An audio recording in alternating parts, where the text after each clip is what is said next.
Hey guys, Mr. Cooney here, and I'm going to talk through lesson 14, grammar on compound subjects and compound predicates. Remember, compound just means two or more instead of just one, okay? So when we think of a compound subject, that just means we have two or more simple subjects that share the same verb.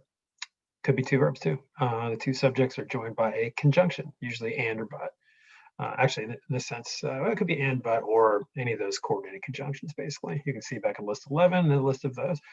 Okay, examples. Andrea and Rick entered the relay race. Okay, Andrea and Rick both apply to the verb entered, right? Makes sense.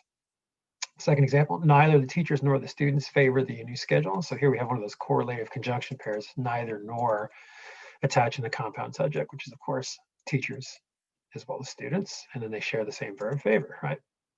Next one, also a correlative conjunction hooking these together, either or, and the compound subject there is cinnamon as well as nutmeg, and they share the verb is used, that verb phrase. Okay, simple enough, right?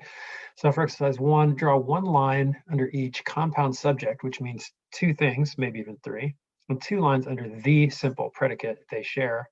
Circle the conjunction. Example, Misha and I saw Lainey at the mall. Okay, it's a little bit hard to see the underline here in the second one, but there's a compound subject that consists, of course, of Misha and the pronoun I, right?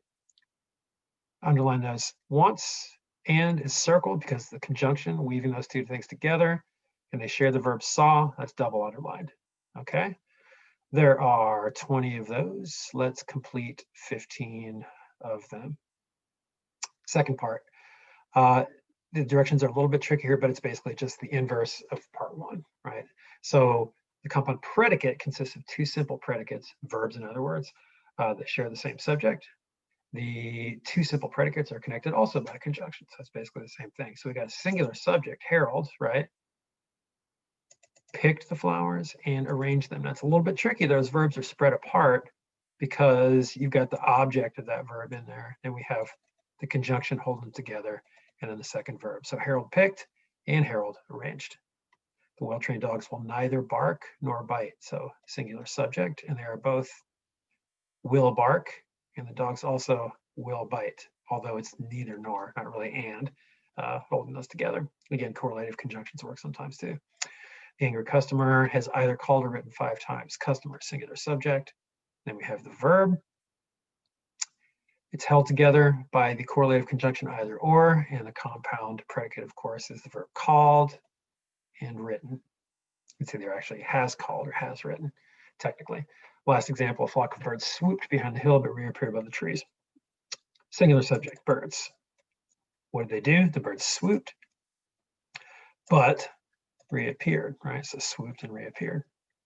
Okay, exercise 2, draw one line under the simple subject, 2 lines under each compound predicate. So same things with what you underline once and what you underline twice. You're underlining the subject once and the verbs or predicate twice, but here you're going to have one subject applying to 2 verbs, okay?